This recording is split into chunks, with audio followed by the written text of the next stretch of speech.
Abonnez-vous à la chaîne pour voir les dernières vidéos.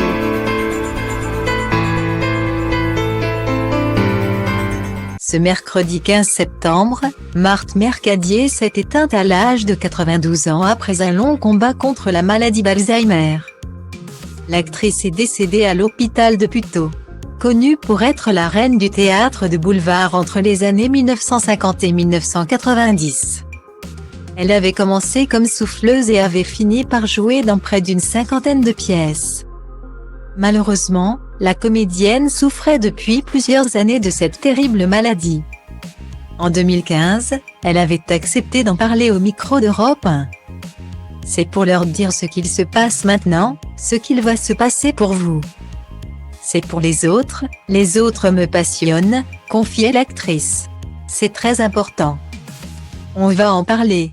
On ne va pas commencer à pleurer. Petit à petit, peut-être que je ne verrai plus. Que je ne pourrai plus marcher.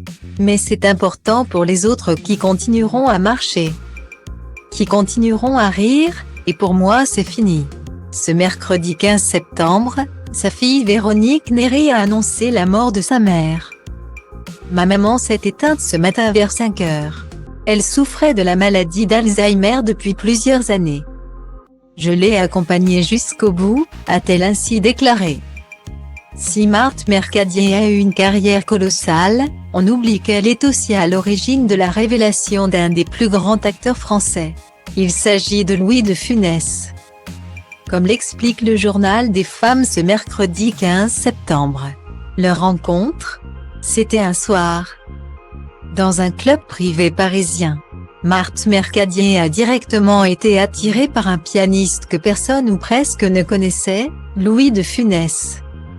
Il jouait, il était sublime, il faisait des gestes, avait confié la comédienne sur France Info en 2011.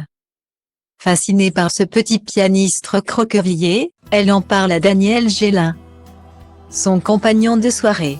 Selon le journal des femmes, c'est alors que ce dernier s'avance vers le piano et lui propose un rôle le soir même. Promesse tenue puisque Louis de Funès obtiendra un rôle dans une pièce de théâtre intitulée L'Amant de paille, qui sera un véritable tremplin pour sa future carrière dans le cinéma.